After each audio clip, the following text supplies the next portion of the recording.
Welcome one, welcome all to the SnailTrail4x4 Podcast. If you like going off-roading in Toyotas, wrenching on Toyotas, camping in Toyotas, and maybe even poking a little bit of fun at Toyotas, and of course hearing about how awesome rock landing is, then this is the podcast for you. I am your host today, Tyler, and sitting here next to me in this lovely Snail Trail studio is the one and only Mr. Rockcrawler himself, Jimmy JJ, Mr. Hydro Jet. Jimmy Jet, how are you today, sir? I'm doing excellent. You know, that term was coined to me when I went out on a run with the power tanks. When we went on the power tank run, they did a hashtag on one of my posts on Instagram, and they called me a Rockcrawler. That's funny because that's where I saw it from. They just did a run recently through Slick Rock with, I think, Trail Recon. Adam, that one dude, Ragnarok JKU, and a couple others. Did CJ go again? I did not see CJ. Oh. So, that's where I saw it. I saw the hashtag Rockcrawler, and I clicked on it, and there was like 500 posts under Rockcrawler, right? And so I was like, what is this about? And I started looking back. It's the same guys. They're using the same hashtag. Like, it hasn't gone viral. Nobody else is really using it yet. But I started thinking about it, and I was like, that's the perfect term, right? Yeah, it really is a good term. It's a great term, because I was thinking, my second gen is now, I've been joking, it's turning into an overland Rockcrawler. I was like, that's such a mouthful. How do I shorten that down? Like, overland crawling, overcrawl? And it turns out there's already one out there. It's called rock landing. Yeah. Yeah, and rock landing, I think it fits really well, right? Because if you think about it, people go rock crawling to rock crawl. And some people, that's the point of their trip, is just to go out and beat the hell out of their rigs and see what they push the limits of their rigs, and that's the whole goal, right? What obstacles can you do? What obstacles can you not do? If you don't roll your rig, it's not a good day, kind of thing. Right, yeah. So I'm like, that's not quite me. Right. I like to. That's definitely a big part of it, is trying to push the limits of my rigs, see how far I can go. But I love getting to destinations and spending time at the destinations with the people I'm with. Well, and also I agree. I feel the same way, but also a good thing to kind of think about is both of our rigs are still street legal. That's true. And the fact that we can drive from trail to trail to trail and camp along the way and spend 3 nights out wheeling or rock crawling and rock landing now. Rock landing, because we'll drive from one trail, camp, hang out, relax, then drive another trail, camp, hang out, relax, drive another trail. Absolutely. And do like 3 trails in a weekend. Which a lot of people that have buggies or green stickers or not even street legal vehicles of any sort, can't do those things. They're more rock crawlers. Yeah. So it is an interesting term that both you and I pretty fit in fairly well. Pretty much only Rocklanders can do Forticon Straw Deer Rock. Niagara. What is it? Niagara Bald Red. Red Bald. Swamp and Doozy. So definitely. If you're not rock landing, you cannot do all those trails all in one trip. Just remember that, ladies and gentlemen. So cool. So rock landing, make it a thing. This is, I think, the Snail Trail 4x4 podcast might turn into a rock landing podcast. We might claim it. Sorry, Power Tank. Yep. Sorry, Power Tank. We do have a few announcements real quick. A couple announcements before we get into the discussion that you guys get to watch today on the YouTubes. What's the first one? Let's see. Well, Tyler and I created a tailgater tire table YouTube video. Yes. To show off how cool the tire table is and share it with all you guys. This is the October giveaway. And if you don't know what that tailgater tire table is, then go check out the video, because it is a really, really cool We'll put a link tool here in the description of this video. So there's also a link in the show notes for the podcast. So you can just pull up your phone, whatever you're downloading your podcast on, and there's a link right there to check out what it is. What else we got going? We have the October giveaway. The gift box tier is going to get locked down at the end of October. Yes. So as of November 1st, if you have not upgraded to the gift box tier and you want to, or signed up. Sorry, not sorry. So we're going to lock that down. We don't know if we're going to have it locked down. As of right now, the plan is to lock it down for the next 5 months. So if you don't get in on it now, you're going to be locked out for the next 5 months. We might decrease that amount of time. We might not. There's some things we got to figure out, but that's worst case scenario. That's what you should plan on. So if you want to be in for April's gift box, make sure you get in and sign up for it before the end of October here, October 31st. So yeah. Also, in relationship to gift boxes, we had a patron tell us that their address has changed. Yes. So if your address has changed, if you've moved since you signed up for patron, and whether or not you have, please go and check that it's the correct address, because those are the addresses that we are going to be using to send everything out. Correct. And either message us, or what would be ideal is please change it in Patreon with your updated address. Correct. If we don't get an updated address from you, the address in Patreon is where we're sending everything. So if you have moved since you put your address into Patreon, then you're going to have to wrestle your gift box from your old place's new owners. There you go. I wasn't sure how to say that. Yeah. New tenants or whatever. Yeah. I have one more. Okay. A fourth announcement. I released a video on YouTube in regards to doing more of the swappy of the transmissions now. We're pulled out Bobcats. We pulled out the first gens, and we were in the process of swapping them over. But while we were in the process, I decided, well, I'm that deep, I might as well change out my clutch. Yes. And then when we pulled off the clutch, the flywheel looked a little inconspicuous. Yeah, odd. Yeah. So I pulled it off, put it on the table, and shot a little video about it. And I don't know too much about flywheels and whether it's good or bad, or if we should get resurfaced or get a new one, or, how it works, or if it's fine, just put it back in. Yep. So at the end of that video is a question for all you guys out there that know stuff about flywheels. Please check that out and let me know what you guys think. Yeah. So definitely let us know. I think, that video has a guest star in it, Mr. Hussey. Yep. So #Hussey. I'm kidding. Don't hashtag Hussey. And that both of those, get you something else. Both of those videos are released. Cool, awesome. So you've been popping videos out here. Huh? Now that I'm not working 7 days straight on a 4Runner, I'm playing catch up on video editing. Why would you do something like that? I don't know. Man, this guy, workaholic over here. So cool. I think that's all the announcements. I think so. Awesome. Yeah. So without further ado, let's take a quick break, and we'll get right on back with today's campfire discussions. Welcome back, ladies, gents, and kiddos, to today's campfire discussion. Yeah, that's all I got. This is going to be a good one. This is going to be a good sequence or series of fun topics, I think, that we're going to start hitting. We might not do them all back to back. No. We will probably spread them out for you guys, just so it's not repetitious, or, just this kind of, I guess the same thing over and over means repetitious. But stop being repetitious there, mister. Yeah, for real, huh? But we'll probably pull in a few special guests and talk about different parts of these topics. So it'll be fun. Because if there's one thing we like doing more than spending our money, it's spending your money. So we've had people, ask us all the time, hey, what do you guys recommend for suspension here? Or what do you guys recommend for lockers? Or how should I gear my vehicle kind of thing? And so we were like, you know what? Screw it. Let's just do a whole build planning episode. And we started digging into it, and we came up with a way more content than we can fit into one episode. We're going to kind of split it up. So we're going to do today's Build Planning 101 discussion / educational programming for today is going to be on rock crawling. Rock crawling, our number one, our numero uno love. And not mistress. rock landing.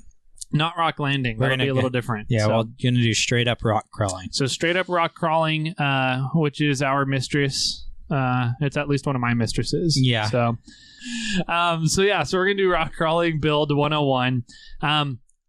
Some of the things, it's gonna be no real particular order that we're gonna be going over the different things you'd want to plan for when you're building a rock crawler. But some of the things we're gonna be talking about are gonna be what kind of starting point, what vehicle you're starting with.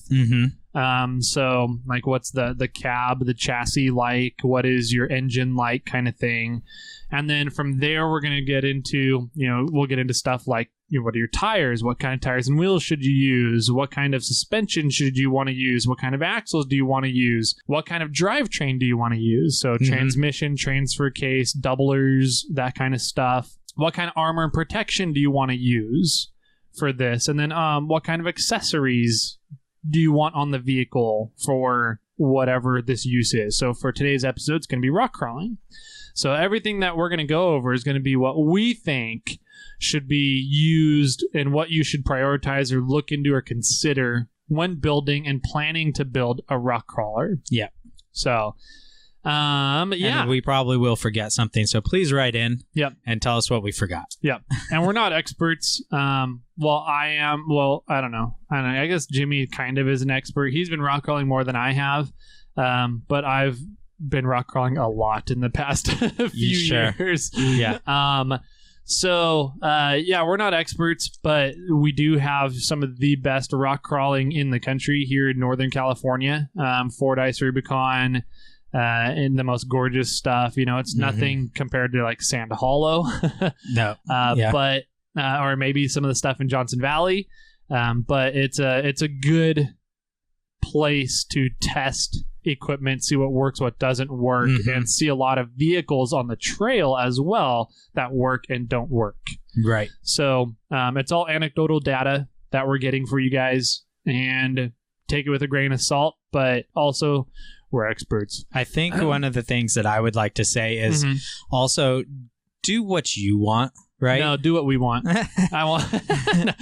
If you want to build a rig a specific way, and you want to do it, you know, your way, of course, go do for it. You know, like we're kind of giving you what we want, right? Yeah. In a way, and you know, maybe you want to build a Mini with IFS and an LS in it.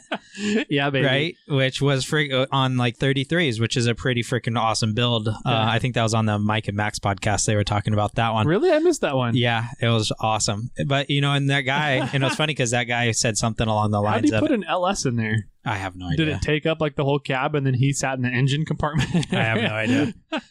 But that guy said, you know, when you have friends that tell you you're doing it wrong, those aren't your friends. Yeah, true. Build it the way you want to build it. Yeah. So cool. So starting with rock crawling, what are... You know, you gotta think of what vehicle you're starting with as your platform, right? Yeah, or not a vehicle. Or not a vehicle at all, and you build your own platform. Yep. So we've definitely seen that as well quite a bit. You know, is it something that you want to do a tube chassis with? Or is it something that you want to do a frame? Have a frame up build? Or do you want to do a unibody build? There's definitely people that have done all three of those and they work just fine. I would highly recommend with a unibody build that you still build a frame for it. Or a lot of reinforcement. That's the word I was looking for. Yep. Ooh, I would recommend stay away. But why? So why on a unibody do you want to do all that reinforcement? What's the issue with the unibody is that there's not a secure platform to attach things to. And usually the unibody means it's the body of the vehicle, the cab of the vehicle is your frame. All your suspension components, all your drivetrain components, all your bumpers, everything are attached to the body, the tub of the vehicle, right? And so they notoriously tend to be very stiff. You don't get a whole lot of flex out of the frame. But also, frame? Yeah, exactly. There's no frame, right? Whereas like a vehicle with a frame, it's got two big frame rails with a couple of support beams, cross members spread out throughout the frame to kind of keep things together. And as you twist your vehicle around, the frame actually flexes a little bit more and allows things to work better for rock crawling purposes. So unibodies can definitely be done as a rock crawler. You just have to reinforce every single place that you attach something to the body. Pretty much, yeah. You're attaching, you're attaching a really vital suspension part to a very thin piece of metal usually. Yes. Right. And that's going to be a weak spot, especially when you're flexing out and you're putting stress through the body of the vehicle. And so that's why a lot of people will do an immense amount of reinforcement or build a subframe like Max did for the most part on his that's a great Liberty. Yeah. I don't know what the numbers of that what the Jeep letter is for that, but yeah. KJ. Is it a KJ? Yeah, because his license plate is KJ, not JK. So if you want to start with a unibody rig like a Jeep Cherokee, or as Jason puts it, Chicory, you definitely can. If you want to do a RAV4, go for it. And there's lots of great kind of starting point vehicles out there with unibody designs. Just make sure that you reinforce the hell out of every single suspension component, control arm, anything that locates your axles, your shocks, your coils, anything like that. Reinforce the hell out of it. If you don't want to use a unibody, you want to go with something with a frame, awesome. We're on board. We support your decisions. Yeah, well, the benefit of a frame is kind of like almost you can mount anything along those frame rails and attach it to your frame, and the frame is, for the most part, strong enough to be able to hold those on. Yeah, like important stuff like light bars and rock lights. Yeah, exactly. There are a lot of people that will either finish boxing their frame if it's just a seed frame, or there are even reinforcement plates that people add to frames just to make it even stronger, which are both, in my mind, good things to do. That's, if you're attaching a lot of that stuff to your frame, you're going to want that to be as strong and, for the most part, as rigid as you can get it. Absolutely, yeah. There's my dad's Tacoma. He has a first-gen dual cab Tacoma, and he has his entire frame reinforced. Yeah. It's a really nice thing to do. Just makes everything more sturdy for all the stresses and extreme stresses we put our vehicles under when rock crawling. So that's if you do get a frame, some things you can do to beef up your frame are add more cross members, change out the cross members so that they're more beefier components, more beefy cross members. Plate your frame, fill in the C channel. If you have a C channel frame, fill that in so it's a full box tube box frame. And plate your frame. I think we said that one. Definitely, if you don't want to plate your entire frame, you definitely want to reinforce the parts of your frame where you have key components like a steering box. You reinforce that steering box where you have that mounted. Reinforce where you have some of your suspension components mounted. So there's different ways to just reinforce parts of your frame if you don't want to do the whole thing. So you can look into that.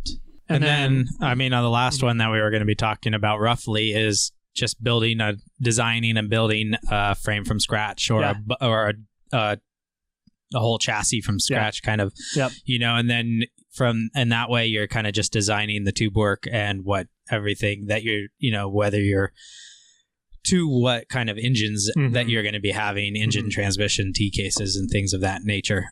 So that one, is really just, you're kind of you're taking a step backwards from the frame, and you're going to be looking more at what am I going to be putting in here first. Then you're going to be building the frame and things around that. Yeah. And the tube chassis is a nice way to go if you have really good fabrication skills, because you can take, and it's almost like a combination between a unibody and a frame, where a tube chassis is it's your body of your vehicle, right? A full tube chassis. And so everything is going to be bolted or welded onto that, like you said. Everything stays really, really solid. The chassis does not flex at all. No. And so that's kind of a nice thing, as long as you build your suspension and plan your suspension for that. But the other part is that you get the strength of a frame by having a full tube chassis. So you get the strength of the frame, but you get the nice stiff chassis that's not gonna flex around on you, as from like a unibody design. But everything's way stronger than than a quote unquote unibody platform. So I think for today, what we should do is we should focus primarily on the frame build. Okay. Because I think my guess is that is the majority of what's out there. Absolutely. Right. Yeah. I think there are more people that have a vehicle that they're going to build into a Rockcrawler instead of going to build a framed version or a unibody version. Yeah. So let's let's take the masses here. Cool. Let's And take the middle of the bell this curve, way. the Right. meat of the bell curve here. So if you have the opportunity Okay. to buy a vehicle from scratch, Uh-huh. well, just go out and buy a vehicle and you're like, I'm going to turn this vehicle into a rock crawler. Uh-huh. What are you looking for in a vehicle? So what I would look for personally is you can make a rock crawler out of almost anything, right? Mm-hmm. I personally would look for the things that you cannot change about that vehicle. Such as, well, I guess you can change them, but like 2 doors versus 4 doors. Mm-hmm. Okay. Is it going to be easy to get the wheelbase you're looking for out of that vehicle? Are you going to have to bob the rear end of the vehicle to get the departure angle you're looking for? So I guess to answer your question, I would look at wheelbase, approach and departure angles, and how close the starting and ease of access of the vehicle and storage of the things in the vehicle in the cab. Mm-hmm. I would look at those things and see how closely to what I want out of those vehicles for my wheelbase, approach departure angle, storage is that starting vehicle going to get me. Definitely. So yeah, I think that you can also look at things such as the engine and the transmission. Mm-hmm. But a lot of that it's not overly difficult to change them out. Correct. Yeah. That it's harder to change a frame and a body. Yeah. And when you're at that point, you might buy another vehicle. Yeah. So a lot of it is like, okay, the starting spot would be like what vehicle is out there that it's going to get me the type of rock crawling that I want to do. Yeah, the closest to that. And is there an option to have the engine and transmission that I want in there? Absolutely. Yep.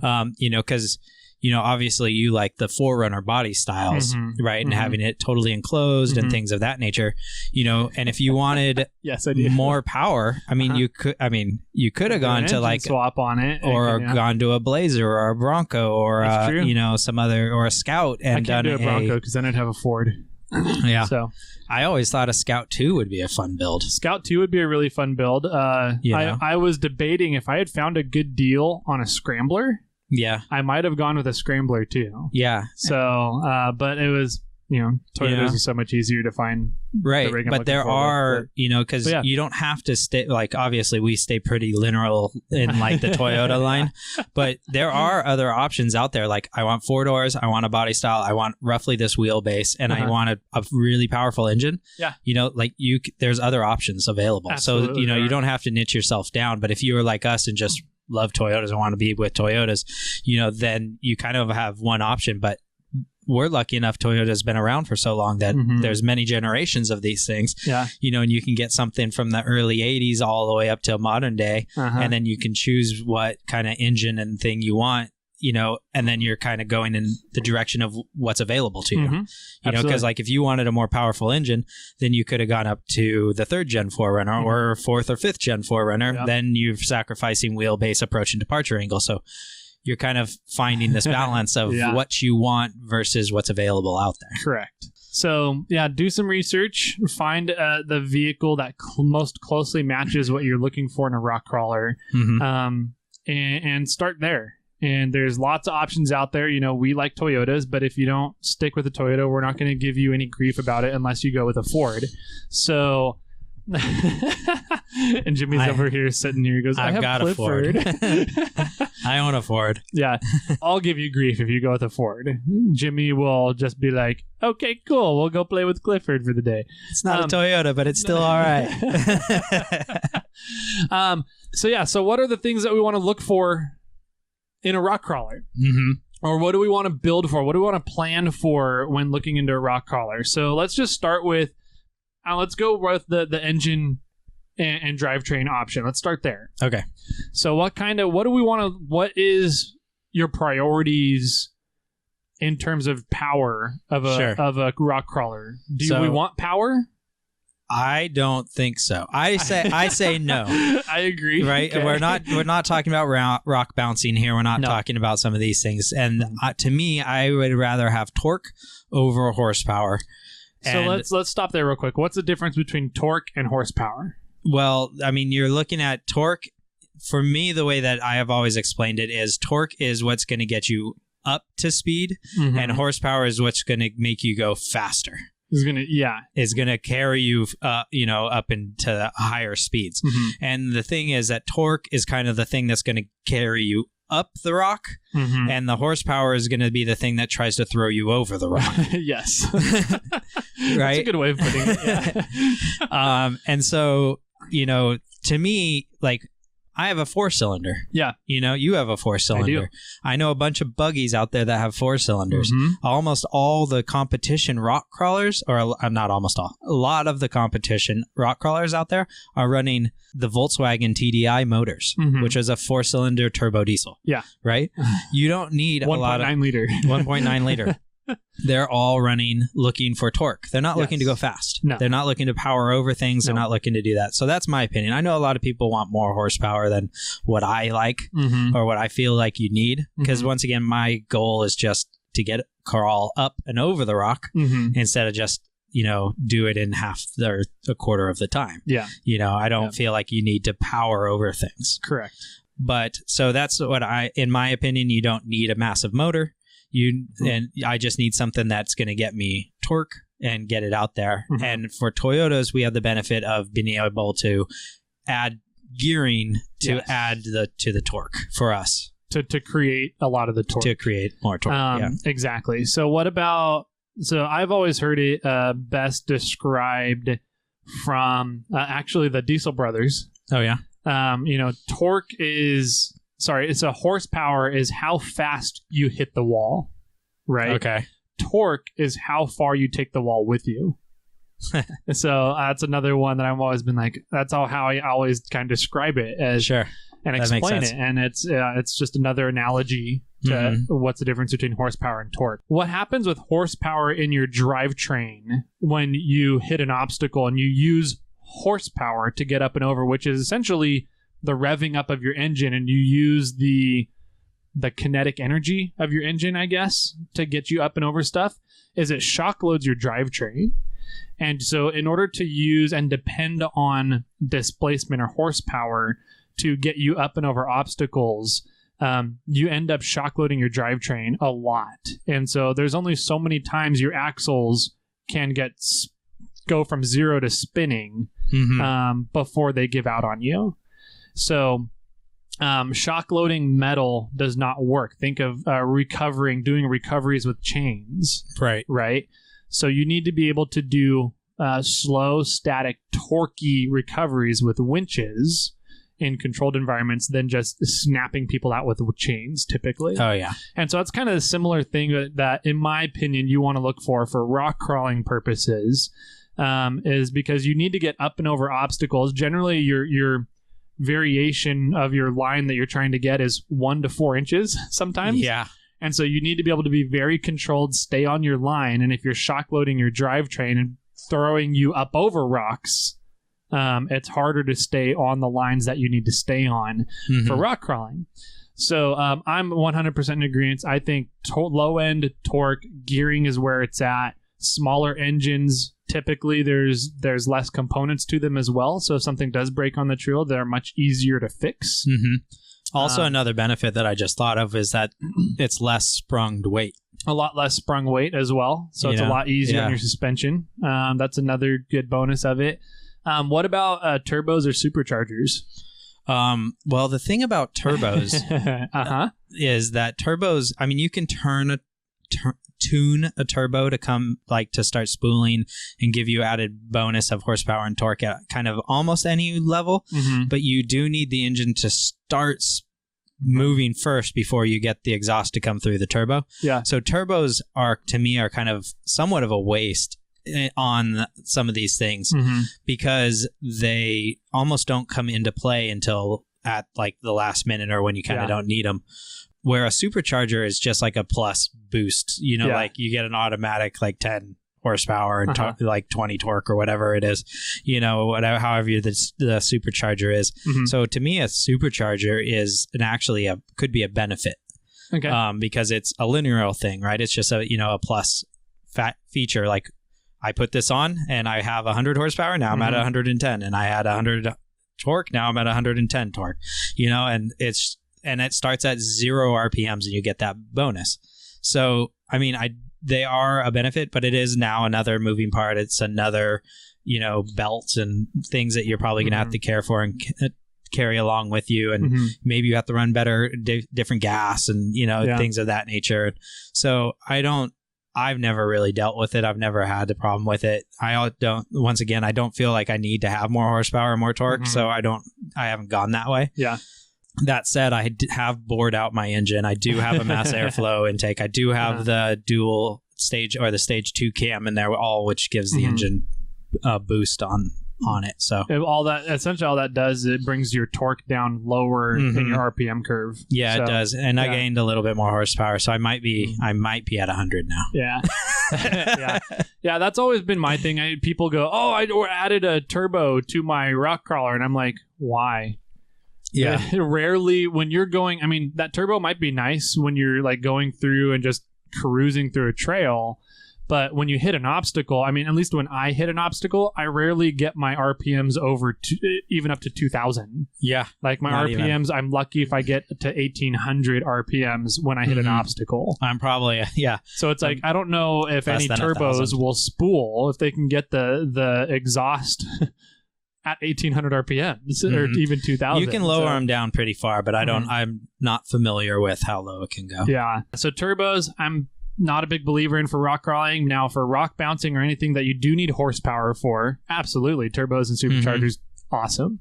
I would much rather get all of my torque and low end torque through gearing. Yes. So let's get into gearing. Manual transmission versus automatic transmission. What is the differences there in your transmissions? Well, so much. I don't know if you...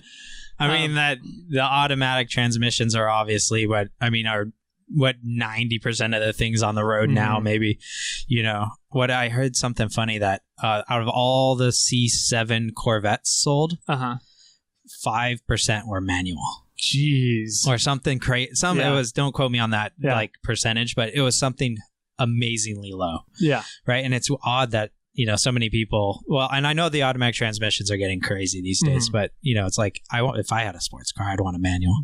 If I have a Rockcrawler, I want a manual. Yeah.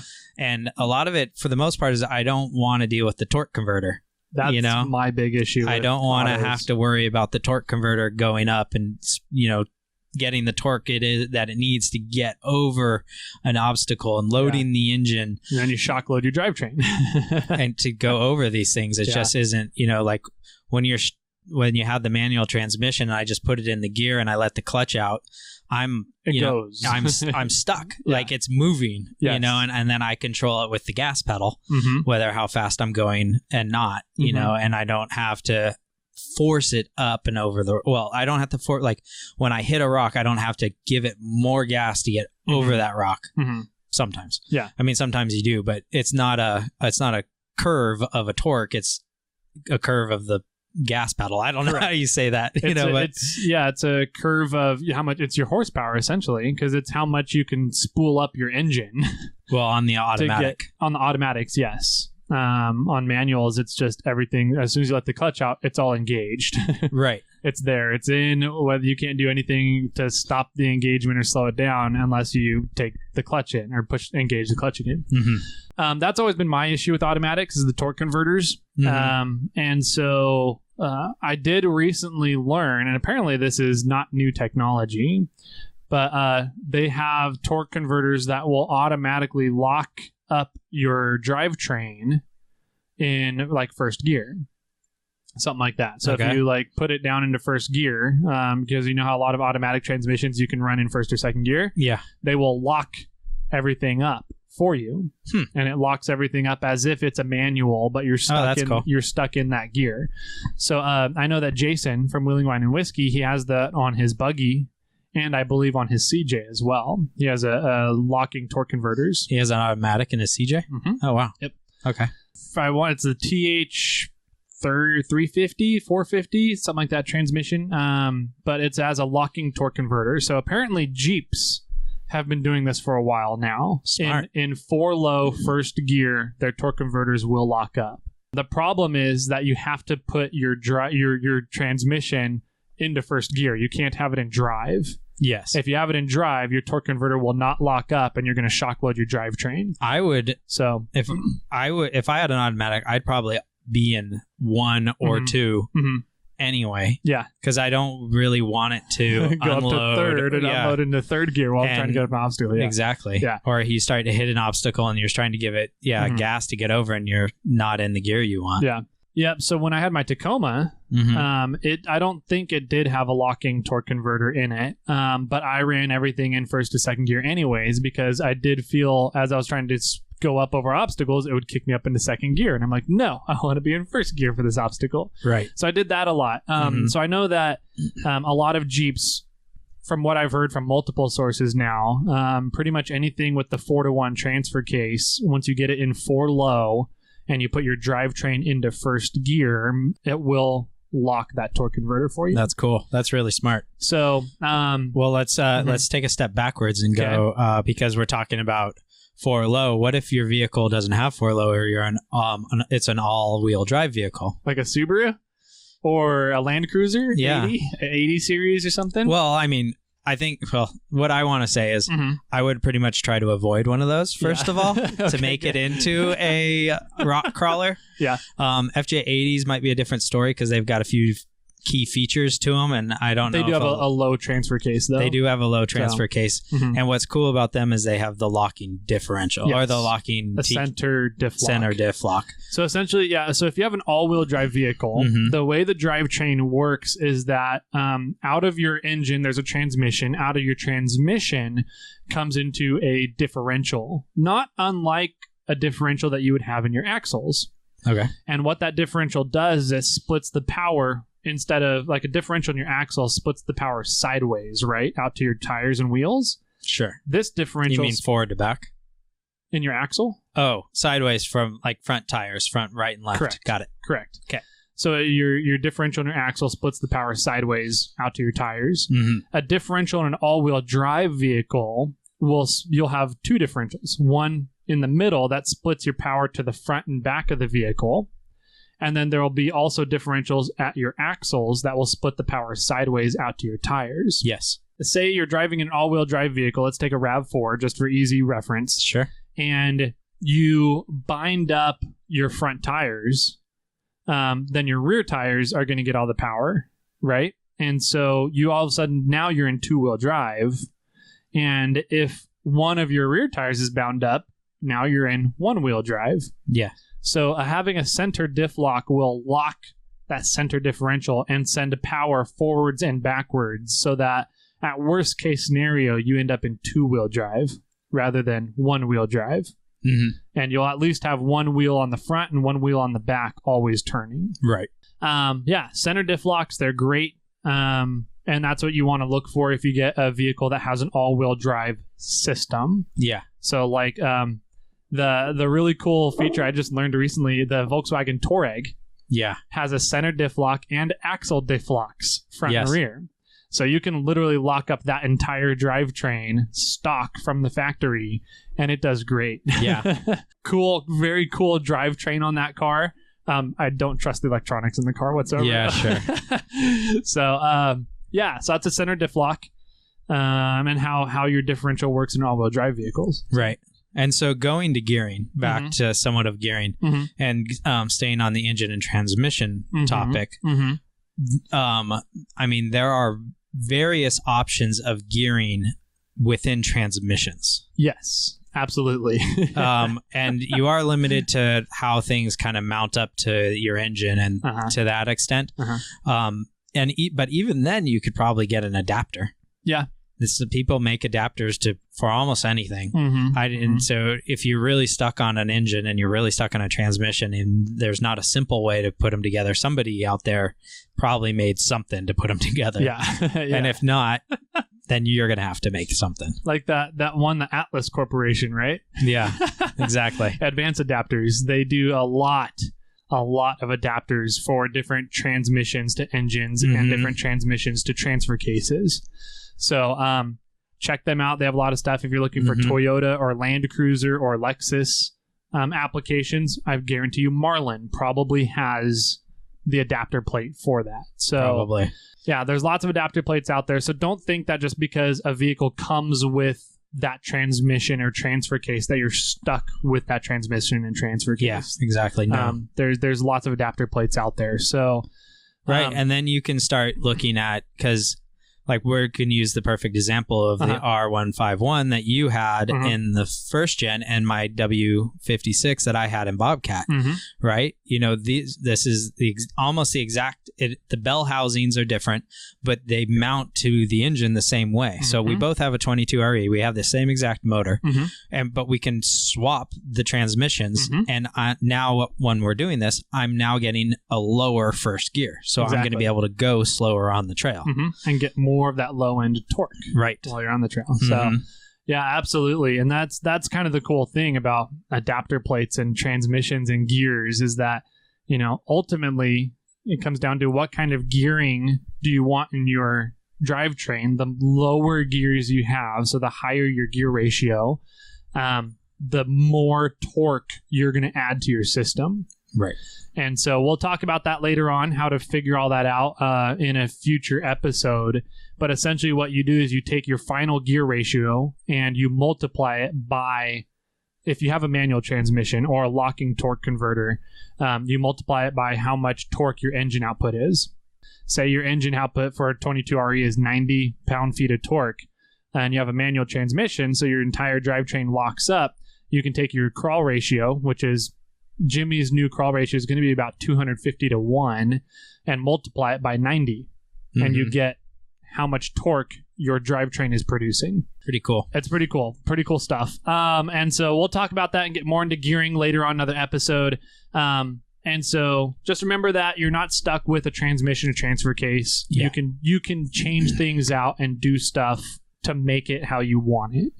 Might be a little bit of work. And in a way, I would look for a vehicle that kind of, I mean, that gets fits close your, to what you're looking for. Gets close to what you want. You know, maybe you don't want, like, if you find a vehicle that has a 350 in the engine, but has a transmission that you don't want, but so many things mount up to the 350, so you can then, you know, change out that transmission really easy. You know, so like take for instance, Jeff from our old podcast, Jeff Bakken with the full size Dodge, Mr. Awe-inspiring full size guy. He took his Dodge 5.3 engine, mated it to an NV4500, which does not come with that engine. You have to get a specific bell housing and adapter plate for it. But that transmission has a granny gear. It's like 6 to 1, something like that. 6.2, 6.5 to 1 in first gear. And then he mated that to a 4-speed Atlas. So, sorry, 2-speed Atlas, not a 4-speed. But with that and the gears in his axle, I think 538, something like that. He did have a 4-speed Atlas. I take that back. Did he? Yeah. Because that was part of the reason why he was shearing off the intermediate gears, is because he had too many gears and too much power from the engine. But anyways, he was able to mate all that together from different parts of different vehicles. Right. So it can definitely be done. So look into that. So from there, you know, you got to figure, if you don't get to the gearing you want, do you need to add doublers into your system? Right. And that's just a matter of... If you can add doublers. If you can add doublers, if you have space in your drivetrain to make your drive shafts that short. So if you are... Or if your T-case allows for it. Or then you have to go to options like Atlases and, you know, or Dana 300s and things like that. Yeah. For Toyotas, it's fairly easy. You just take those reduction boxes off your T-cases and start putting them together with adapter plates, which are fairly commonly out and about now. So look into the taco box if you have a taco. So I guess you can also put a taco box in a 4Runner. Ooh. So anyway, that's look into that, figure out what kind of drivetrain you're looking for. And if you need to add doublers, maybe you need a little bit longer vehicle, a little bit longer wheelbase. So then that takes you back to what kind of vehicle you're going to get to. So that gives you more of an idea now. What kind of vehicle do you want to start with, platform starting? So down from your drivetrain, your transmission, T-case, doublers, you're getting down to your axles. What kind of axles do we want to use for rock crawling? Or kaboom. I mean, there are so many axles out there. And it really comes down to there's like a few factors, right? Okay. You know, like one is I kind of would say is what size tires do you plan on running? Yeah. Because that is going to determine how big of an axle you're going to want. Another factor is how wide of an axle do you want? That's a big factor. Yep. Right. What kind of stance are you looking for in your vehicle? How wide do you want to be? What kind of gearing do you want? Because that would play a factor into, you know, maybe you can't stay at a smaller size axle. If you want extremely low gears, you're gonna have to go up to a bigger axle to fit those lower gears. That's another good factor. Let's see, what's another factor? I mean, ground clearance is another factor. So it's the opposite balance, right? Like all of these things that I mentioned before, like I need a bigger axle because I'm running really big tires. I want lower gears, so I need a bigger axle. I want a really wide stance, so I need a bigger axle. Yeah, I want really as much ground clearance as I can. Well, I need a smaller axle. You know, or an opportunity or an option to be able to trim some of your axle away, and some axles don't let you do that. Also, there's strength in the ring and pinion, and the thread count or the spline counts, and the spline counts on the axle shafts, and how thick of an axle shaft you end up getting. And how much weight the axle can carry. How much weight can your axle carry versus how much weight you want to have your vehicle at the end. Those are good ones. Knuckle options, whether you get full float or semi float. Yep. Exactly. You know, or if you're doing, you know, I don't even remember the name of what Toyotas are. The Burfield style or CV style, and closed knuckle versus open knuckle. So let's start with let's start with what you should not use for rock crawling. Let's start there. Okay. And I would say 100% stay away from a Dana 35 and a corporate 10 bolt. Immediately. And a samurai axle. Stay away from those. So those three axles, completely stay away from. The main reason why on the Dana 35 and corporate 10 is they're C-clip style axles. So what that means is what holds your axle shaft into your differential is this tiny little C-clip. It's this tiny little piece of metal. And if that C-clip breaks, your axle starts coming out. When your axle starts coming out, it literally just walks out of your axle housing and falls off of the vehicle. That C-clip is the only thing holding your axle in. Yes. And for the stresses that we put on our axles during rock crawling, because that C-clip kind of sits, it's like a ring, a snap ring, essentially.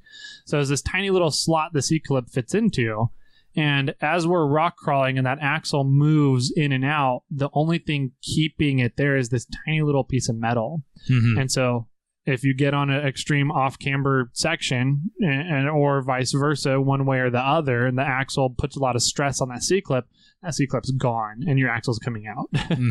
No way around it. So, and in regards to samurai axles, they're just small. They're just tiny. They're tiny. They're tiny. I mean, almost every part of them is pretty small and fragile in a way. And even a lot of samurai owners upgrade to just Toyota axles. The Samurai 1-tons. Because they're so much beefier than what the Samurais have underneath them. Yeah. Stay away from those three options in axles. I would say right away, just next them off your list. Next thing that I would look for in an axle is whether it is full float or semi float, at least for rear axles. Sometimes you don't get an option with fronts. But what's the difference between full float and semi float? Well, I'm actually not 100% sure. I think it's the axle shaft. You can kind of so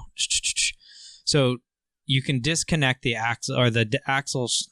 It has to do with the axle shaft, right? It does, but it's essentially what's holding all the weight of the vehicle. So a full float means that the axle shaft is floating inside the housing, and the axle shaft is not holding any weight of the vehicle. Right. Okay. So like if your wheel is attached to your axle shaft, and it's not on a spindle of some sort. Correct. Right? Okay. Yeah. No.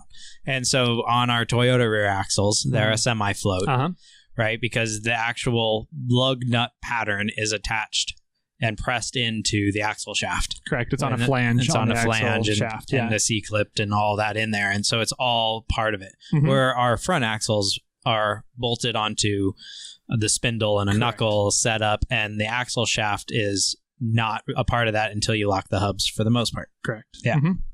Yep. So definitely, if you have the choice in full float versus semi float for rock crawling purposes, I would go with a full float as if you can find it for your application. So it just helps keep that stress off your axle shaft so that they don't have more stress on them than what the torque you're putting on it already from your drivetrain. Right. So so Toyota makes a full float. They do, absolutely. The 1 ton. And I've seen a few people convert them over for rock crawling. It's pretty cool. Yeah, the 1 ton, and they also have essentially the Toyota half ton or 3/4 ton axle is the FJ80 Land Cruiser. And so they have a full float from 94 to 97, 1994 to 97. And that full float axle is wider. It's a 66 WMS, 65 3/4, something like that, WMS. And it's got, a beefy 9.5. Well, not all of them were 9.5, but you can find them with the 9.5-inch ring gear in there, and nice beefy axle shafts and full float. So, right. While we're there, let's talk about WMS. What's WMS stand for? Wheel mounting surface. Yep. And so that is the length of pretty much the mounting surface from the right to the left side. How long that is. Correct. Right. And then you're looking for, what is there an advantage to having a narrow WMS over a wider WMS? Absolutely there is.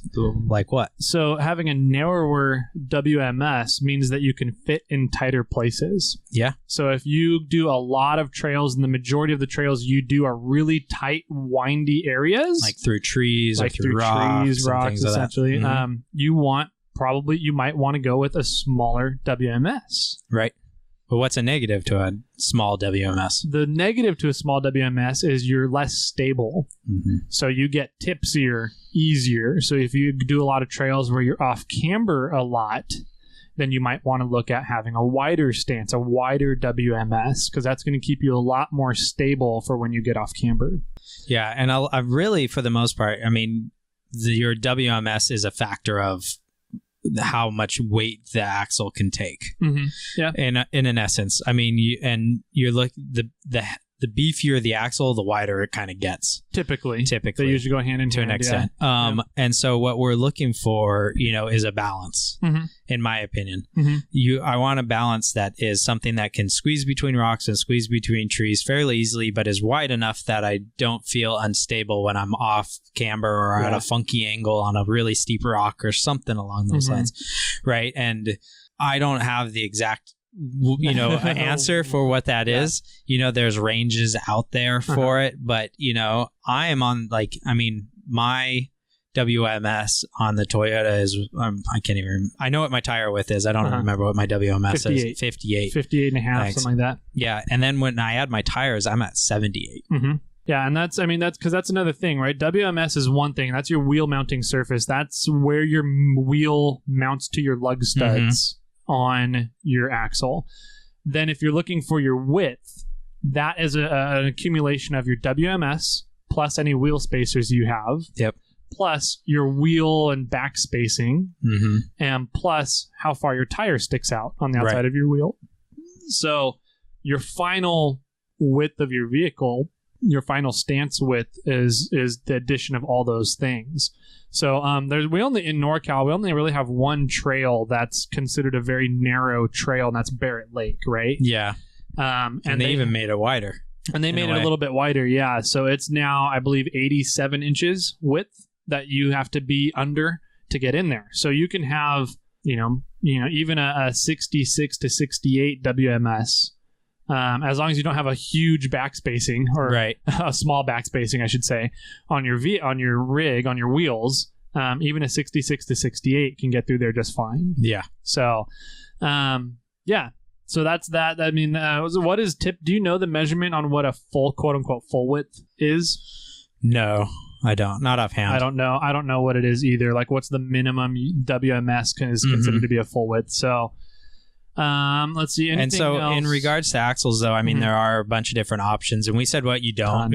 Some of what you shouldn't look for: the corporate and the SAMI one. And I would say probably just generic grouping here is all I'm going to say, is that kind of the next step up is Toyota axles and Dana 44s. Mm-hmm. Yep. And then you're moving up from there and you're looking at like Dana 60s and like Sterlings and things of that nature. And then you go even larger to like a Dana 70 and 80 and 14 bolts and things like that. The Sterling 10.5s. Mm-hmm. And then you can go up to 2.5 ton Rockwells. Yeah. So you can just, you can go to these massive axles. Yeah. And it's kind of, you're just looking at once again, it's what are you doing? What's out there? What's a good application for you? What do you need? Mm-hmm. But a benefit of, and it just came to me when I said the Rockwells, a good thing about heavy axles is that is unsprung weight. Yes.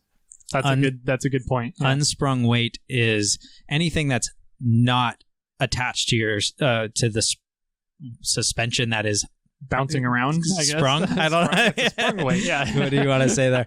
Yeah. So like your axles and your tires and things of that nature are unsprung. It's not, the suspension isn't holding it up. Maybe that's the way I should say it. That's a good way of putting it. Right?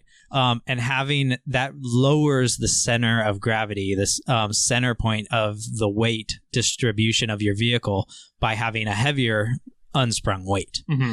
And so you're not as top heavy. Yeah. A lot of people will say, I feel really top heavy. Well, then one of the things you can kind of do is get heavier axles. Yeah. And that bring your weight, your center of gravity that'll bring down your more. center of gravity down. Another thing you can do is take that tire off your roof. Yeah. Don't put heavy things up there. Like I know a lot of people that will run roof racks, but all they do up is like their tent, maybe their camp chair, stuff, a sleeping bag, pillows, their clothes. That's all that goes up on the top. Okay. So what about a wheelbase for rock crawling? What kind of wheelbases do we want to look for? How does that impact? So going from the axles or from an axle to the axles, right? That's true. Wheelbase is the length of pretty much from center of the hub to center of the hub from front to rear axle. Cool. Mm-hmm. So you're just checking, like how far apart are your axles from the center of it to the center of it. So if you get shorter, so let's talk shorter wheelbase versus longer wheelbase. Mm-hmm. What do we want for rock crawling? Is there a benefit to having one or the other? Yes and no. Yes. I mean, so when you have a shorter wheelbase, you can crawl over rocks a little bit easier, right? Because you're not going to get high centered. You're going to have your tires are closer together. If you're climbing up a really steep rock, you can kind of crawl up and over it, and you're not going to come down and hit your body. Your back tire will start climbing. That rock will start climbing before your front tires come off of it. Off the other side. So So you can climb some obstacles a little. And what is that called? Your breakover angle. Ding ding ding. Yep. Pop quiz. Pop quiz. Yep. So you have a higher breakover angle. Correct. A higher angle of breakover. I don't know. Yep. Yeah. And that's essentially what your breakover angle is, a measurement from the lowest point on your belly. So usually your transmission, your T case right there. Yeah. Your T case is typically your lowest point on your belly. So and the center of the vehicle. So from that, what angle you're getting from that down to your tire. Yep. And that's your breakover angle. So typically you want that as steep as possible, not lower angle. Yeah. So I did a whole video on this. We could include it down at the bottom. Yep. And if you watch the video, let me know, because I've had some people say, thanks, this answered a lot of questions for me. And then I have some people that said, you should have used cosine instead of sine. And I'm like, okay. Whatever. Trigonometry. Just reverse some people. Anyway. But I have a video on how to figure out your breakover angle. Nice. But so if you have a longer wheelbase, now when you climb obstacles, you're not as in an extreme angle. Because if you have a really narrow wheelbase and you climb a 5-foot ledge, you're going to be very steep. Steep. What does that do, being very steep, for your center of gravity? It throws it off. You have a high center of gravity. You want to either tip forward or tip over. You kind of want to rotate one way or the other. Yep. And it makes it unnerving. Where if you have a longer wheelbase, you're not as steep. You're not at a crazy angle. And you can kind of get up and over at not as extreme, not as scared. Not as scared. It also helps keep your traction on your front tires a lot better. True. So that's what happens with your center of gravity. When your center of gravity shifts backwards, you lose traction on the front of your tires. So in order to really conceptualize it, think of a stick that is 6 inches long, and it needs to climb a 4-inch ledge, right? It's going to be sitting at like an angle kind of like this, a pretty steep angle. Let's say if a 6-inch stick needs to climb a 6-inch ledge, it's going to be completely vertical, right? It'll now be vertical. Take a mile-long stick trying to climb that same 6-inch ledge. It's going to have like no angle to it. Right. So that's the difference between wheelbases and climbing stuff.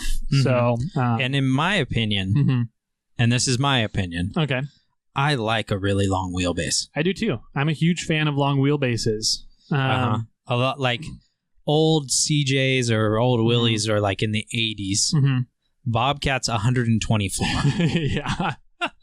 Right? Yeah. A lot of people will say that there's like a golden area, like 105 to 110. Mm-hmm. That's like a lot of people will build their rigs to. For rock crawling, yep. For rock crawling. And I like it. I don't know. I like it longer than that, personally. Mm-hmm. One of the things that I like about being really long is that when I climb an obstacle, my tires are up and kind of over the obstacle before my rear tires get into the holes that are dug everybody else is digging. Yeah. So that time, you know, like when another rig is climbing up and their tires aren't even over the ledge yet, and their rear tires are hitting the bottom and they're digging a hole, I'm not hitting those holes yet. Yeah. So I'm getting more traction on the front to help carry me up and over.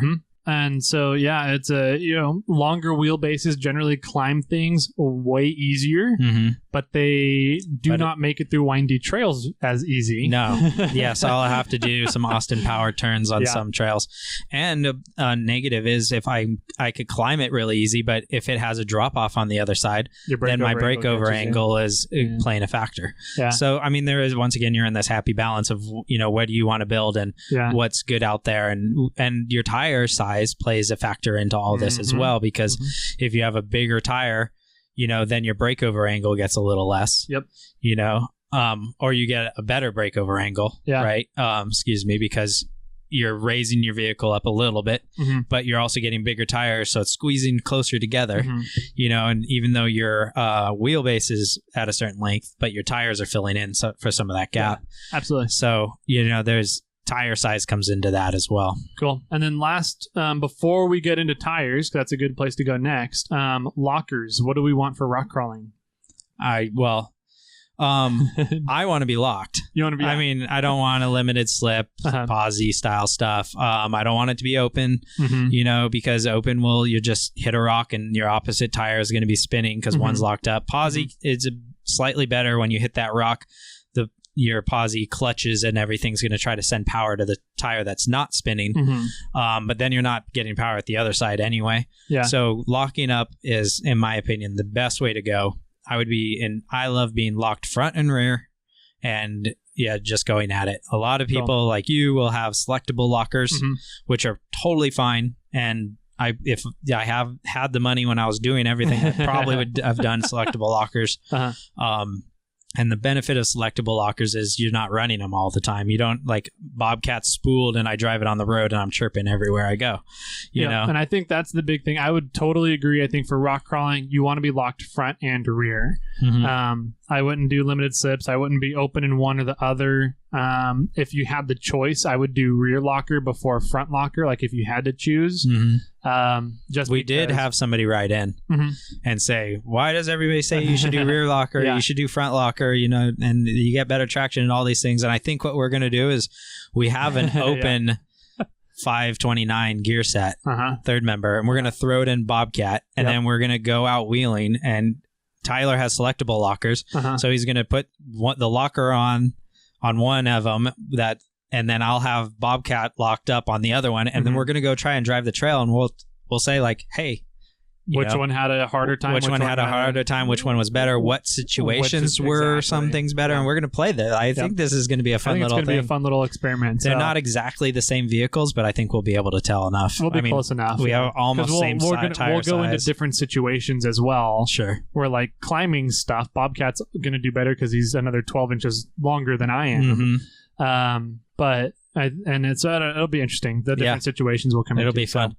I agree. Lockers, you want to be locked front and rear.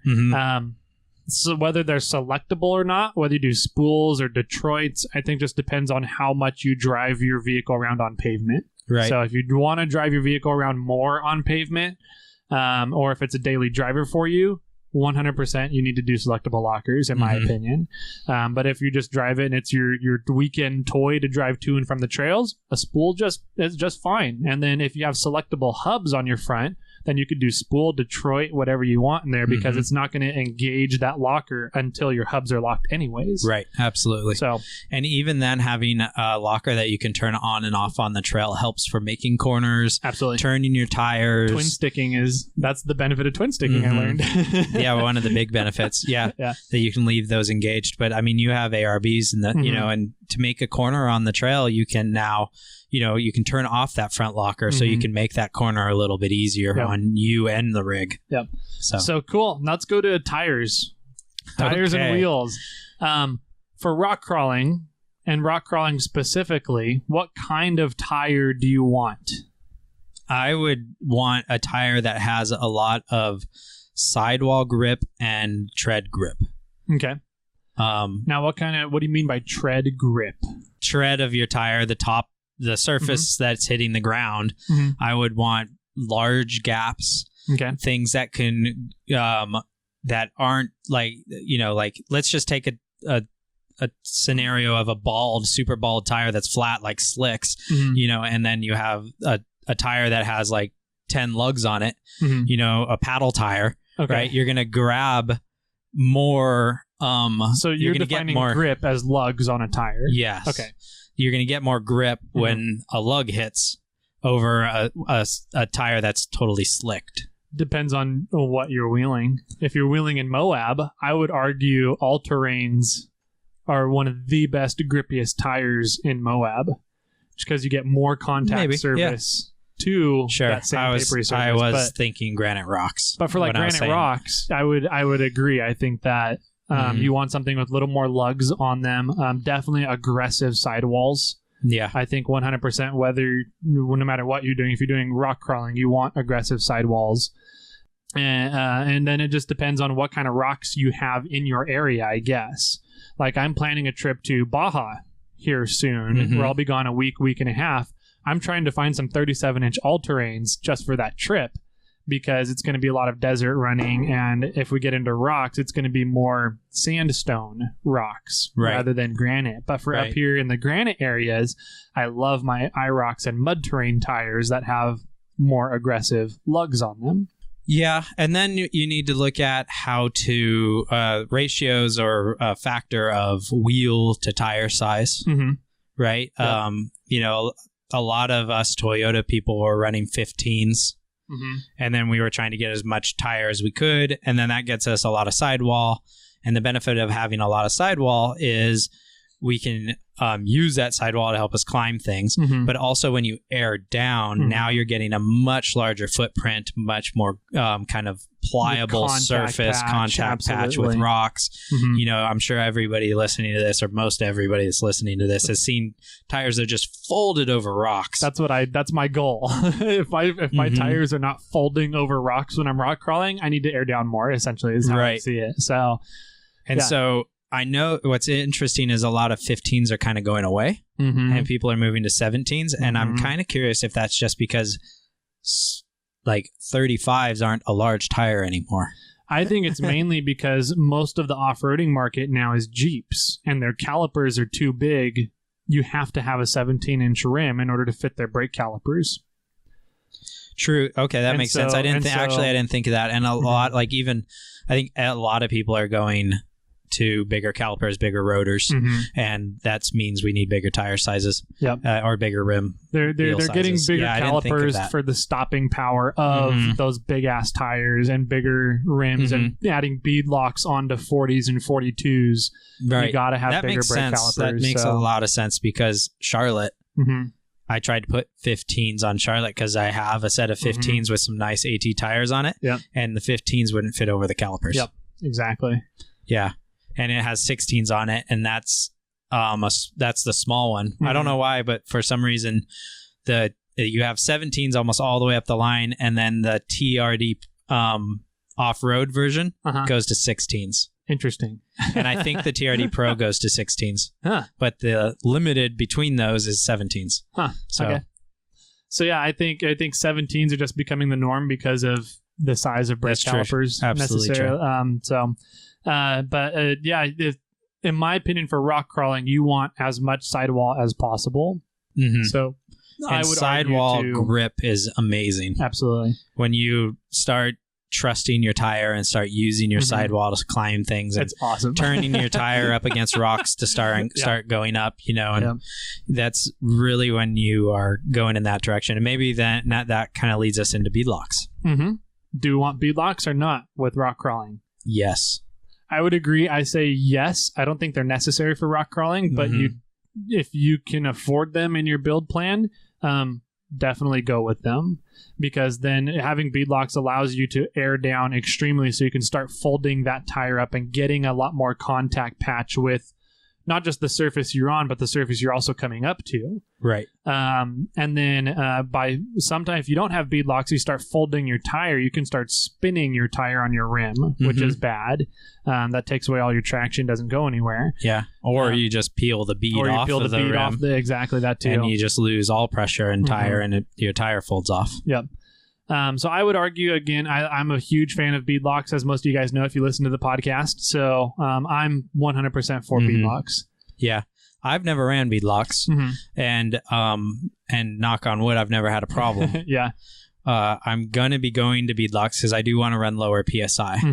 And especially, I mean, there's different applications that we'll get into at another date, like snow wheeling and sand and things of these natures, where beadlocks are kind of an essential. Yeah. Because you are going to such you low have to go that low in order PSI. to be in these terrains. So, yeah. Where rock crawling, like, it helps to go really low, because now you're getting a bigger footprint, you're getting more grip, get your contact patch on the rocks larger, and things are more pliable and mold over these rocks, and that means you're getting the more grip. So it helps. But if you don't have them, it's not a game changer, or it's not a game ender. It's not a necessity. Yeah, it's not. You just might not be able to go everywhere. Yeah, you might not be able to go some places because you actually have too high of a pressure. Yeah. I agree. What about metal versus alloy wheels? Steel versus alloy. Steel versus alloy. I watched a YouTube video on that a long time ago, and they are both super strong. I agree. And they are, and it takes a lot to break both of those wheels. One thing that I've noticed is that alloy will crack. Yep. Steel will bend. Absolutely. Yeah. And the biggest benefit of that is you can bend the steel one back. Yes. You're not going to be able to bend the alloy one back. It's just going to crack more. And so that's exactly, I think, the big key difference between steel and alloy is just what you said there. So say if you do fold over your steel bead on the trail, you can bang it back out with a hammer and somewhat get it back into position. You do that on alloy, you're not getting that back into position. That rim is now trashed. Right. So that's the biggest difference in my opinion. So, and I think across the industry too, between those. A steel is a lot heavier. Alloy is a lot lighter typically. So if you're concerned about the weight on your wheels and your tires and that combination, then maybe go with an alloy. If you're more concerned about peeling a bead back on the trail, go with a steel. So yeah, I would not personally be concerned with how heavy your wheel weighs when rock crawling. Yeah. Because once again, this is now an unsprung weight, right? With big tires are heavy, steel rims are heavy, your axles are heavy, your center of gravity is getting lower. Yeah. With rock crawling, we're not looking to spin our tires fast. No. Right? We're not looking to get fast acceleration, right? So we don't need a low weight wheel. Correct. Right? We're concerned with, the torque and pushing the tire forward and keeping somewhat of a crawling mentality and keeping the momentum turning, right? So a heavier wheel, rotational mass, a heavier wheel, heavier tire are going to be a benefit. Cool. I like it. So cool. Now let's get into, and then we're going to have to speed this up or run out of time on this episode, but let's get into suspension really quick. Oh, dang. A whole nother episode in and of itself for rock crawling. I'm just going to list them out real quick, and we're going to go through what are the benefits of each one, right? Okay. So there's IFS, leaf springs. Sure. There's coils and shocks. Okay. coilovers, and then how do you connect all that together? 3-link or 4-link? Right. So IFS for rock crawling, yay or nay? Is that something you want to look at and prioritize? I think on any modern day vehicle, if you're just going to grab like a brand new Tacoma, it's for the most part, for rock crawling, I would say nay. But if you're willing to spend money, there are going to be, and there are coming out some really amazing IFS kits. Yeah. And if we could argue about what is better, because I mean, if we look at Ultra 4, we're looking at a lot of rigs are changing over to an IFS setup. I agree. Now, if you're on a budget, I would say solid axle all the way. Benefit of solid axle is when one tire is going up, the other tire is pushing down into the ground, and you're getting your grip going forward. Yep. If this is not strictly a rock crawler, it's like a daily driver rock crawler, I would have a fair argument about IFS. I think it would be, you could probably keep it nowadays. I think they're getting really good these days. They're getting really good. They're getting really strong. My only concern with IFS setups is the tie rods and your axles. They're tiny. Tie rods especially. So if you ever get bound up in rock crawling with an IFS, you're going to bend and snap those tie rods very quickly. Ask me how I know. Yeah, right. So that's my big concern with IFS. I think the suspension part of IFS, they're getting awesome. They're getting pretty good nowadays. Your limiting factor is always going to be your tie rod and your axle shafts there. So if we do solid axle, we have different suspension components for solid axle. We have leaf springs. Yes. And we have leaf springs and then coils and shocks a link setup. And coilovers. Right. So let's start there. Leaf springs versus coils and shocks versus coilovers. What's the difference between them?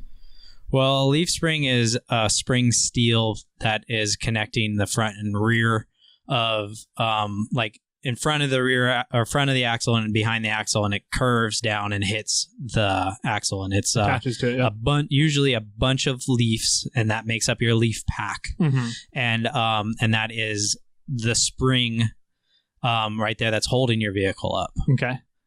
Coils are it's a coil that's spring that's made out of steel usually, and they kind of compress and hold the vehicle up. But what that does is it does not hold the axle in place. Correct. Right. And then you have coilovers, which are a shock and a coil built into one. All in one unit. Yeah. So essentially your suspension allows the vehicle and your axles to raise and lower, right, on the trail as you're going up and over stuff, and then so that's usually controlled by springs, and then you have something to help dampen the bouncing of it, which is your shocks. And so in leaf spring setups, you have a leaf spring and a shock typically. Yeah. In a coil setup, you have a coil spring and a shock in two different locations. Coilovers are that spring and shock all in one. Yeah. I think you might have just hit it here. But one other thing I just want to reiterate that the leaf spring is a spring. The coil spring is a spring. The benefit of the reason you have a shock is it dampens the spring. Exactly. So if you didn't run shocks and you hit a bump, your vehicle would just bounce, and it would really never stop. I mean, maybe eventually it would stop. Yeah. But the benefit of having the shock is it's dampening the spring movement. Absolutely. Yeah. So that's kind of your suspension components there. Now the benefit to running, if you touched on it, is that if you run coils and shocks or coilovers, those don't locate your axles at all. Right. Whereas the benefit with leaf springs is that the leaf springs will locate your axle under your vehicle as well as be that spring component of your suspension all in one. It locates it, holds the position, and it really has somewhat of a limited movement besides up and down, and then there is a slight rotation due to the shackle. Yep. And so with a coil... how do you locate an axle if you do coils and shocks or coilovers? Right. So a coil and a shock or coilovers they are going straight down to the axle. So your axle, in a theory, could rotate all the way up to the front or all the way up to the back. So the way that you're going to be holding these are links. Yep. And you're going to be doing like a 3-link setup, a 3-link with panhards, and then you could do 4 links and track bars and, and things of that nature. And so these are bars that are going from your frame to like your axle. to control where the axle stays under the vehicle. Yep. And then there's all kinds of measurements and things that can go in it, and triangulations, and how you set the bars up to hold the axle in place, to limit the way that it moves, to control how much it moves forward and back when it's rotating, and there's a lot of math. There's a lot of math and a lot of stuff that goes into it. We won't go into it here. But what are the benefits of running a leaf spring suspension over, say, a 3 or 4 link? And which one would you want to prioritize for rock crawling? I would prioritize a link setup over leaf springs. Okay. Almost all the time. Mm-hmm. Leaf springs are, they limit your travel. Mm-hmm. They are kind of cumbersome. They kind of limit ground clearance and stuff, things of that nature. And a spring is always pushing down, where if you go to a coilover setup, you have a coilover, not a spring and shock, a coilover setup. Okay. You can now set them up so that when things hit to a certain angle, they're not pushing down as hard. They're they're limiting they're kind of restricting movements, and it could help you in a beneficial way. They're restricting movements in the ways that you don't want your axle moving. Yes. But they're allowing the axle to move the ways you do want it to move. Right.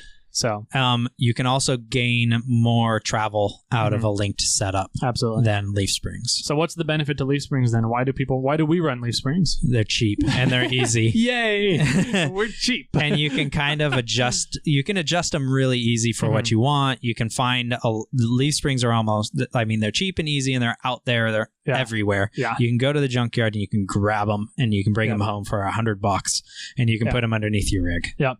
They're very simple, very simple designs. You have a hanger, a spring, a perch, and a shackle. Pretty much. And that's it. And then you move those forward and back to gain axle placement and or travel. Yeah. So leaf springs, they're cheap, they're simple. If they break on the trail, they're simple to fix. Usually a ratchet strap gets you on, some duct tape gets you off the trail, kind of thing. Whereas if you start breaking links on the trail, it can be a little bit more interesting to fix. Right. So, but they're usually quite a bit stronger system as well.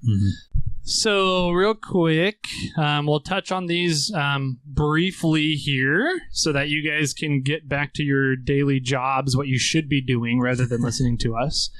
Armor, protection. Yeah. What do we want to prioritize for rock crawling in terms of armor protection? Well, I would definitely prioritize any of your components. Okay. I mean, and by that I mean like your drivetrain, your transmission, your T-case, your engine, your oil pan, things of that nature. Yep. And to do that, you're going to want to have like skid plates or really stout bumpers or rock sliders. Yeah, I agree. And then because bumpers, they're really stout to help protect engine components and rear components. But what's another thing that you want to try and look at when planning out what bumpers you want to use on a rock crawler? Well, you definitely want to take into account your approach and departure angle. Okay. Right? Because you don't want bumpers that are sticking out super duper far that are going to limit you being able to drive up and onto a rock. Yeah. Like a bull bar. Like a bull bar. Yeah. For all of our Aussie folks and people out there. Yes, definitely. You do want to have it. I think one of the things that we are going to maybe touch on here in a little bit is recovery gear. Yep. And accessories to an extent. Yep. And I think having a space for a winch is an essential item. Front or rear? Front. Okay. I think, front first, rear second, if you can do it or afford it. But, at least having tow points, having places that you can get yanked out at. If you can fit a winch in, then that's best. Which does make things usually stick out a little farther. But if you're still have an open area in front of your tires, I think that you're going to be fine. Because a lot of people run somewhat stick out right in front of the grill, but then have just a bar in front of the tires for protection. Yeah. So you're gaining as much approach angle on those tires as you possibly can. I agree 100%. What about recovery points? Do you need to plan for recovery points when building bumpers or looking at bumpers? Yes, and you should add them or For rock crawling. For rock crawling, definitely.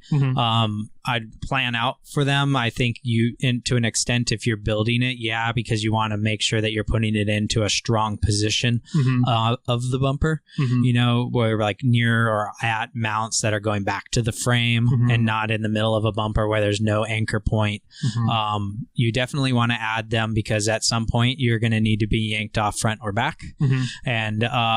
And you should have those on there, which, Bobcat doesn't have any on the front. And on the Slick Rock Trail with Power Tank, I needed to be yanked off forwards. And well, I could have probably reversed out, but yanked. You just needed your front end brought down a little bit to get a little more traction on the front. Like he didn't even notice that he was pulling on you. And I think that if literally we could have had one person put a strap around, just pull the front end down. Maybe, And I think you would have been fine. Sure. But even then I don't have a spot that you really can put a strap on. So that's true. I mean, I need anchor points. And a lot of times anchor points, I've put anchor points in the rear, not for me. It's for me to pull other people.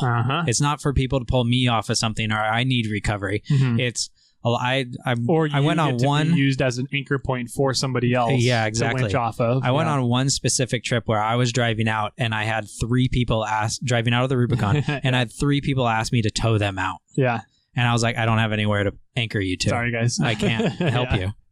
Yeah, and then I built a bumper and added anchor points because I was like, this was silly. I needed to help these people, and I couldn't. So, what about armor for your differentials? Yes, definitely. I would do some sort of armor for the diffs. I would cover the backside. The axles, at least Toyota axles, aren't very thick metal. No, they're pretty thin, and so adding protection to those as much as you can is great. A lot of bigger axles will have bolt-on, caps in the rear that are big and beefy and stronger than what is stock. And getting things like that are protecting those gears is a very important thing. And even then, I mean, we're talking about, if we could talk about armor in the sense of, like gussets. On the axles to protect, that's a good thing to talk about, to protect them from bending or warping when you're doing things is a good thing to do as well, and add a gusset to the long side of your front axle and add ball gussets for those Toyota people out there and add, some protection and gusseting to the rear so that you're not bending things. And I mean, there's definitely a lot of axle protection and gusseting that you can do. Absolutely. What I've seen recently is pinion skid plates that I really like for your drive shaft yokes and pinions going into your pinion on your differentials. I saw a couple of those recently. Metal Cloak has a really awesome one for Jeeps, and I'm like, who makes one for Toyotas? Because that, in my opinion, if you're rock crawling and you get on your drive shaft, not much you can do about it. If your drive shaft bends, you can still get off the trail kind of thing. Yeah. But if you get a rock jammed and blow out your whole yoke and where U-joints and everything connect to the flange on your pinion on your Toyotas, you can't really fix that without a welder. Right. So I'm like, I kind of want a skid plate for my pinion, my rear diff at bare minimum. Absolutely. So. And then there's all kinds of skid plates for underneath your vehicle that kind of just, for some that just bolt straight on to the, the transfer case and T case and or transmission and, or engine and things of that nature, to ones that go from frame rail to frame rail that are just full skids that protect that whole area. Cool. I like it. What about fender sliders? Are those necessary? I mean, do you want to prioritize them for rock crawling or? I would, if we're going that route, I would say if you're going to be doing fender sliders, you might consider start just going into a cage route. A full either internal or external. I've had times when I could use fender sliders. But there's most of the time I don't think you need it. I think rock sliders are like an essential item. Yeah. Coming down on things all the time on my rock sliders. And I have scrapes and dents there that are beyond my mind. Like, how did I get a dent other day? there? Look, and you have this, like, literally your slider is bent in halfway. On parts of it. I was like, geez, how'd you do that? You come down off of something and that's protecting your body and, protecting everything. And, and I think if you're I mean, I probably should have a full cage by the type of wheeling that I do. Yeah. And that is a route that I'm going to be going. And that is definitely protection for you, the driver, in case you roll over, you have any problems, you know, or tip or any of that. And yeah, we were all in the situation of like, that'll never happen to me. And eventually it probably will. It will. If you're rock crawling and doing rock crawling, you're going to flop over or roll at some point. It's just a matter of when it happens. So that was going to be my next question. Cages, do you want to prioritize them for rock crawling? Yes. I think we do. Bare minimum, a cage or some kind of roll bar. Yeah. Or hard tops kind of thing. So Jeeps, I don't know how many Jeep owners out there know this, how many we have listening anyways, but we have quite a few. The roll bar that comes stock in your Jeep is a one-time use thing.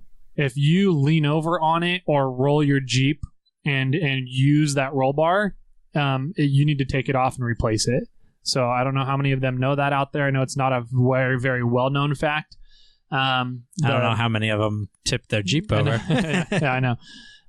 But yeah, so I would argue at bare minimum, you need to have at least a roll bar or a hard top kind of thing. But I think ultimately you're going to want a cage of some kind, internal, external, something bare minimum over the cab to protect you in the event of a rollover. Right. And then you could go as far as engine cage. Exactly. And starting to build your cage into like shock mounts. And and then you're going into the buggy route. Yeah. But yeah.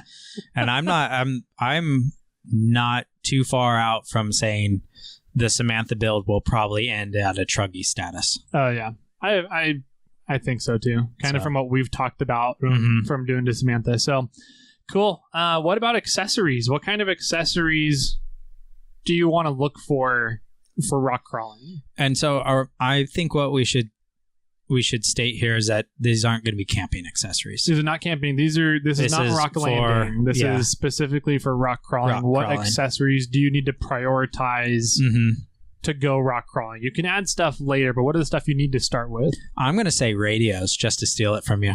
Bastard. I quit. I'm out of here. You can finish this on your own. Communication's essential. I think that's a very important one to have. I agree. Whether it's CBs, handheld walkie-talkies, or ham, Smoke signals. GMRS, some sort, hand signals or whatever. Communication's important out on the trail. Yeah. And if the better communication devices you could have, the better that the whole trip's going to be overall. Absolutely.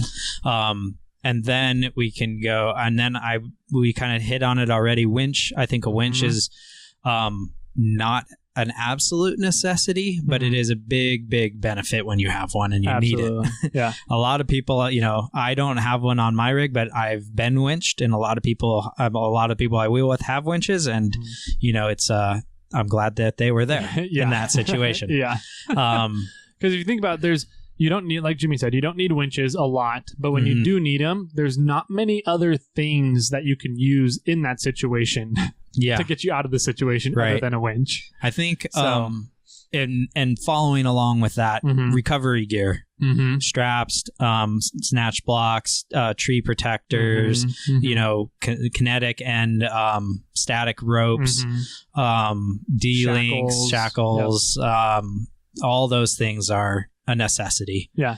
If you're have the bare minimum to get yourself out of a situation to self-recover. I got another one. So, I just thought of tire pressure gauge.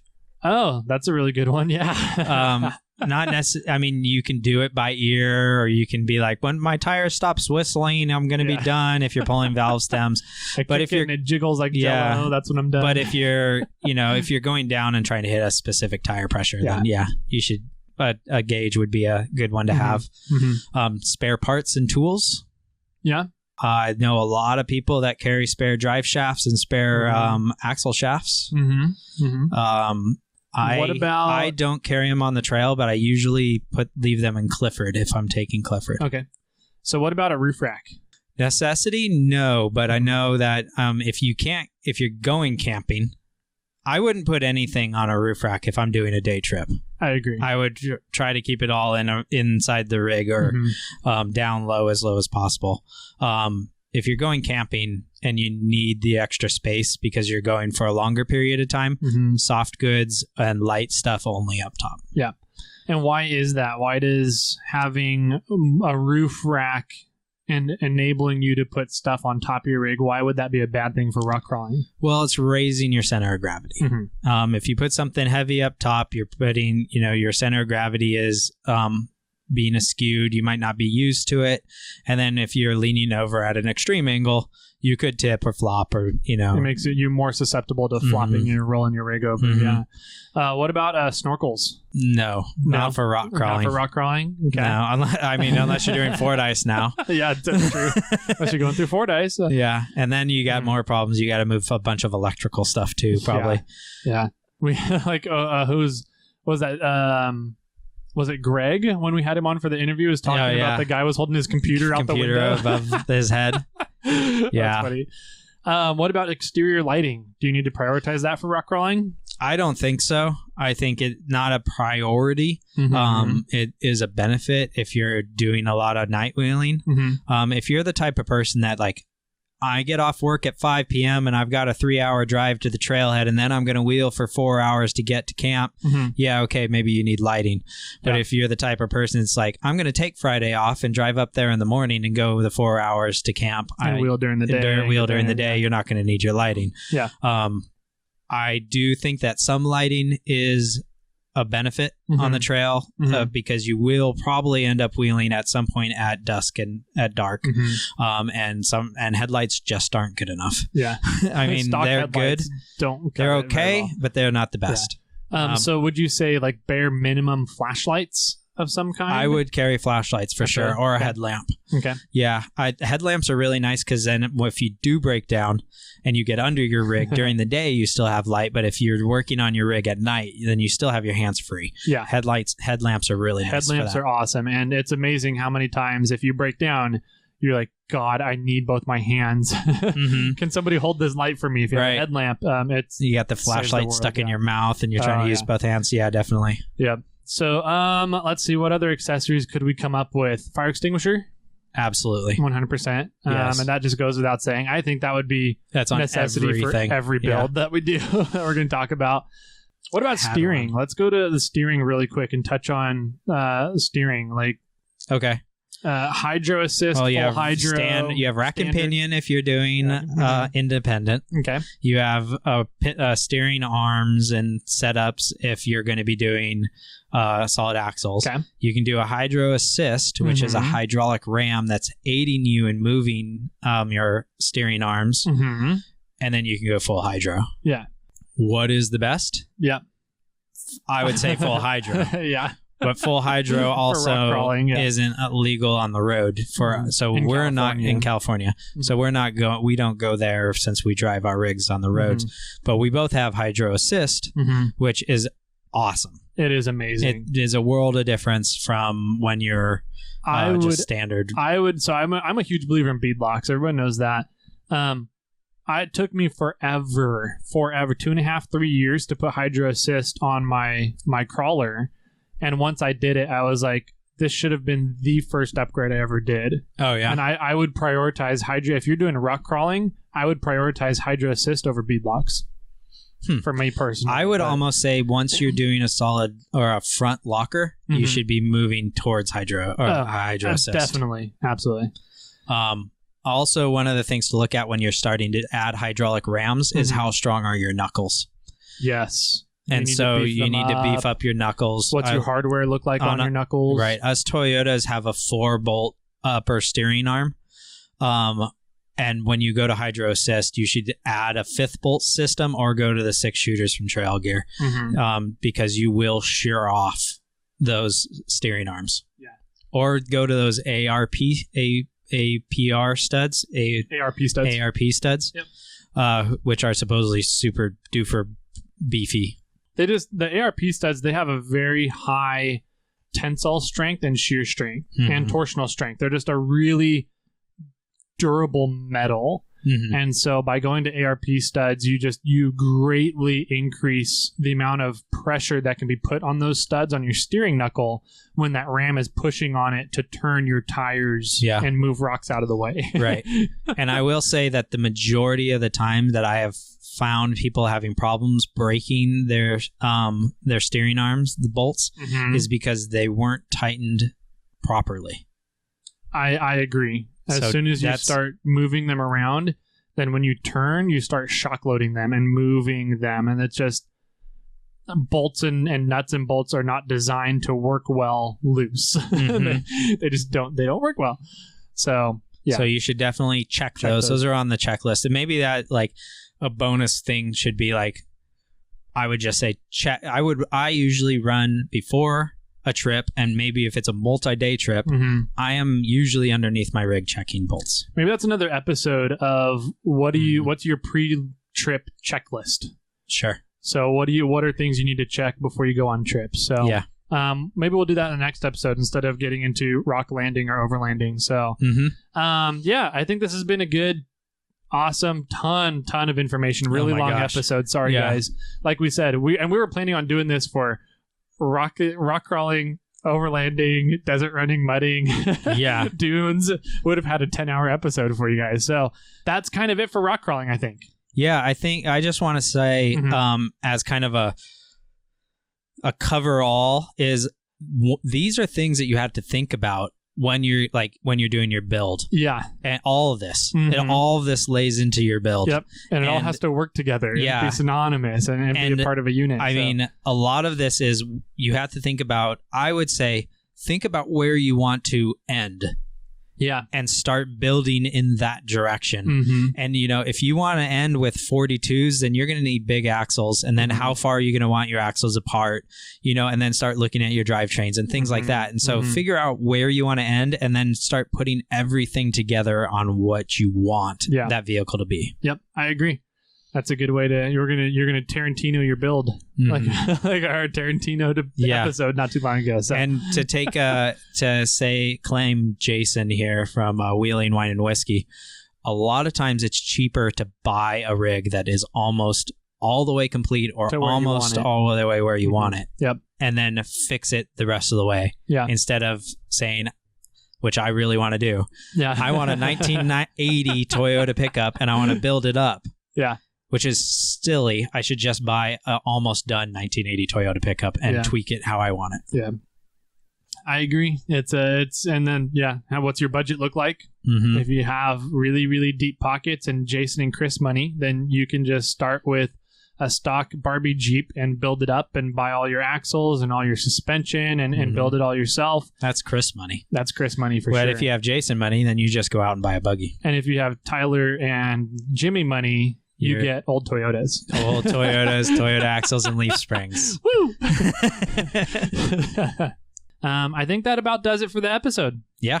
Cool, man. All right. Any final words for our listeners out there? Go rock crawling. And with that, my friends, keep crawling.